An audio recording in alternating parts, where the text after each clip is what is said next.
Are you going to be the easy person? Are you going to be the person that likes to go the easy way? Or are you going to go through the hurt, the pain, the blood, the sweat, and the tears to get exactly what you need? No one can get anywhere in life without hard work.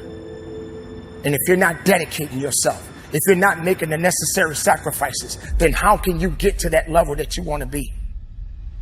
Do you really understand what that means? Oh, I get it. You need your cup of coffee to start your day. You need your alarm clock to wake you up. When you take a breath, that is your alarm clock. You need energy? Breathe a little bit more and then go to work. You need to level up and you need to go up. You need to stop being complacent. You need to stop making excuses. You can set yourself a goal that you can attain, and there's not going to be much glory in it to begin with. Because if you're not in very good shape, the goal that you could attain tomorrow isn't very glorious. But it's a hell of a lot better than nothing, and it beats the hell out of bitterness, and it's way better than blaming someone else. It's way less dangerous. And you could do it. And what's cool about it, it's one step on a very long journey. And it starts to compound on. So if you don't put the work in today, if you don't do the unending, back-breaking work of developing yourself into something greater, the world is going to pass you by. The people that are going to own it are going to be the ones that did that work. And the one promise that I can make you right now is that somebody out there is outworking you. Somebody right now is doing the things that I'm saying. You won't need that rest. Chances are you will realize that the desire to rest was just weakness. It was just the desire to take the path of least resistance, the downhill path, the easy path. And by simply going through the motions, you overcame that path. And you stayed on the righteous path, the disciplined path. You stayed on the war path. See, in life, you can go through life, you can come up with reasons or you can come up with results. You can come up with excuses or you can come up with achievements. You can go through life blaming or you can come up with solutions. The choice is in your hands, satisfaction or despair. We can choose that. When you get better, everything will get better for you. And that's where I picked up that phrase, for things to change, you've got to change. You don't have to change the marketplace. You don't have to change the marketing plan. You don't have to change the economy. You don't have to change countries. You don't have to change circumstances out there. All you've got to do is look within and see if you can change yourself for the better. And as you change, things will start to change for you.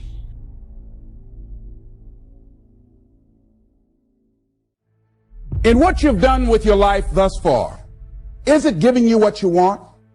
Is it giving you what you want? When you look toward the future, when you look at all that's going on out here, is there some place within yourself you say, hey, I know I need to be out there in that arena. I know I can do more than what I've been doing. I know there's some great music that I have within me that I haven't brought out here yet. Is that something that you begin to look at within yourself?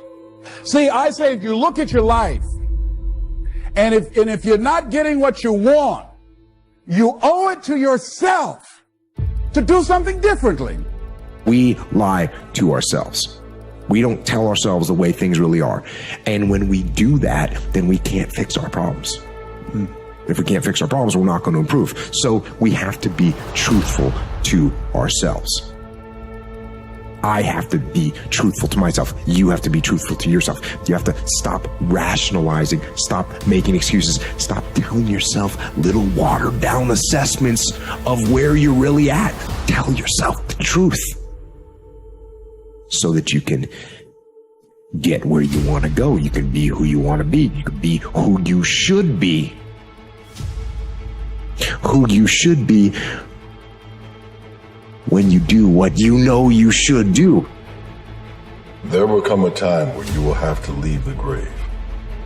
You'll have to leave the grieving, you'll have to leave the hopelessness, because the very people we've been grieving, the very people who once gave us hope, the very people that we miss, would love to see us thrive. They would want to see you live life in such a way that it was big enough to cover not only your life, but their life.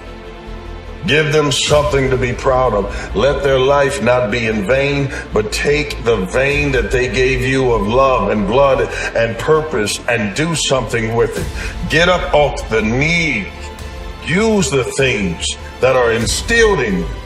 Walk out this path so that they can see that what they gave echoes in eternity.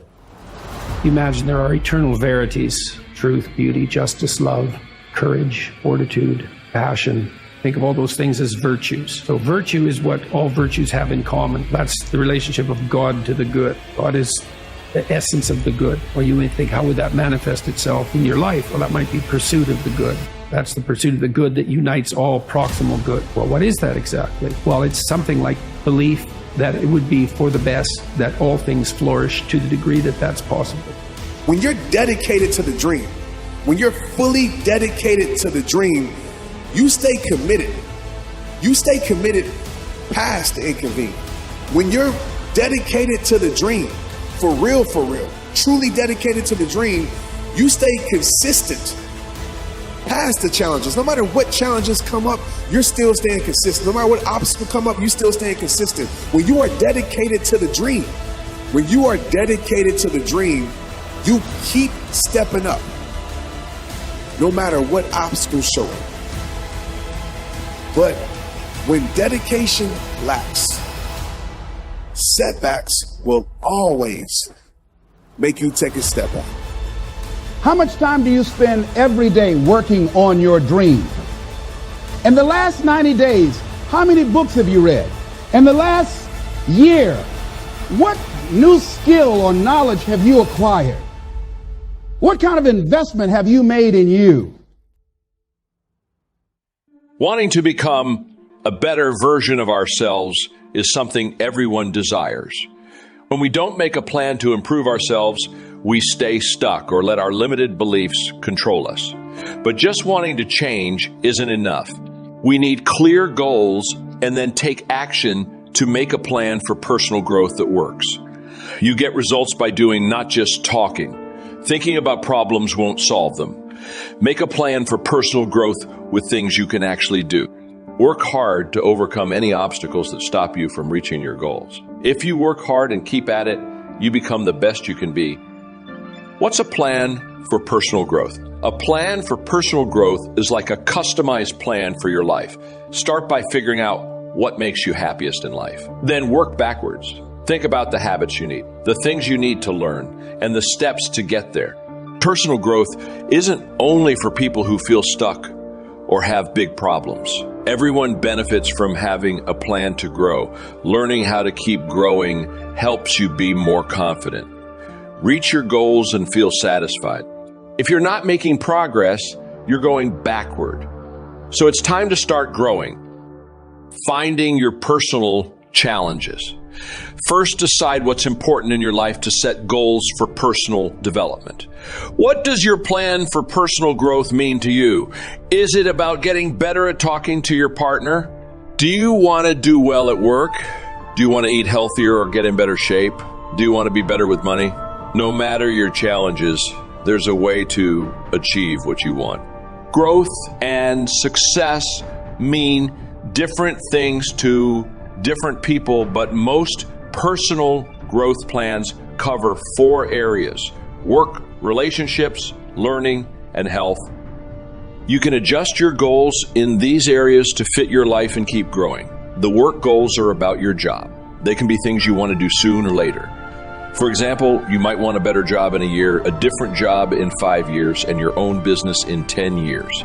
Work goals also include getting better at your job by learning and going to events. The relationship goals can mean finding love if you're single or making your relationship stronger.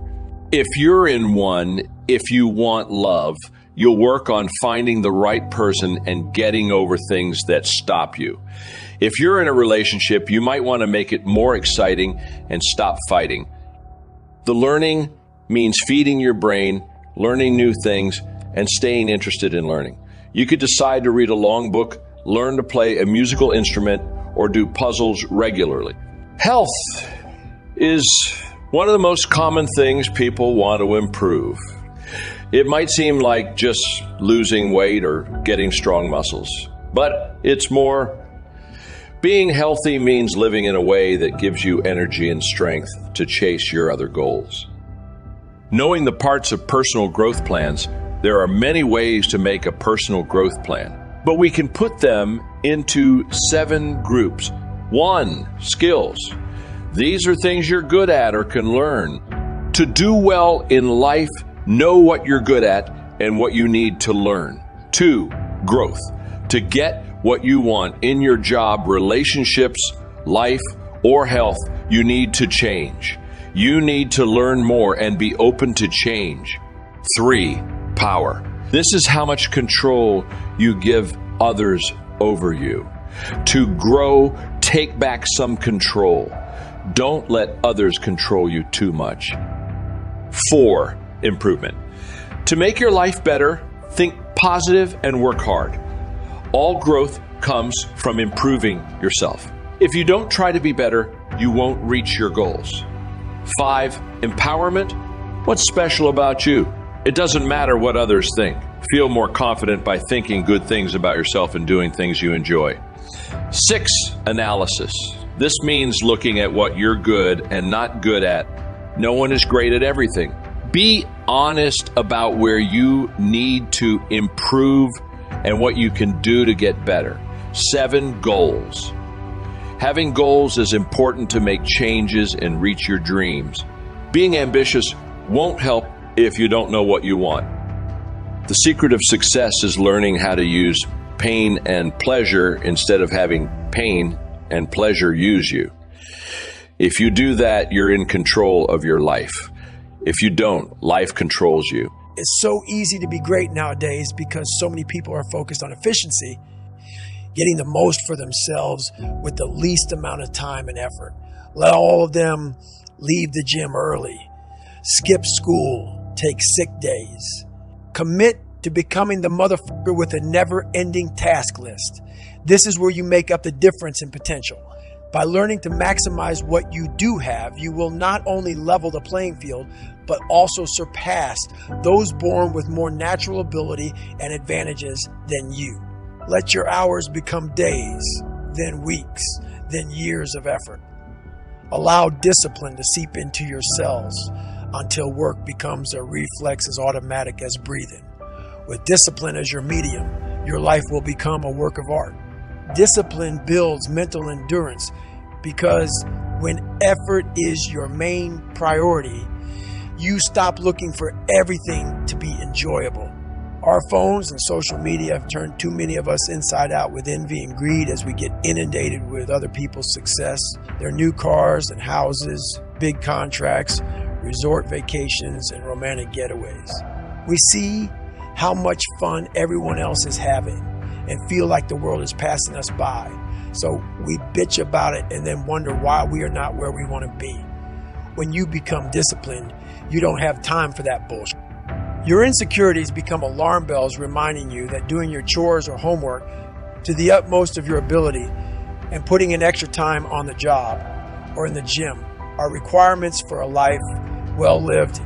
A drive for self-optimization and daily repetition will build your capacity for work and give you confidence that you can take on more. With discipline as your engine, your workload and output will double, then triple. What you won't see, at least not at first, is the fact that your own personal evolution has begun to bear fruit. You won't see it because you'll be too busy taking action. Discipline does not have a belief system. It transcends class, color, and gender. It cuts through all the noise and strife. If you think that you are behind the 8 ball for whatever reason, discipline is the great equalizer. It erases all disadvantages. Nowadays, it doesn't matter where you are from or who you are. If you are disciplined, there will be no stopping you.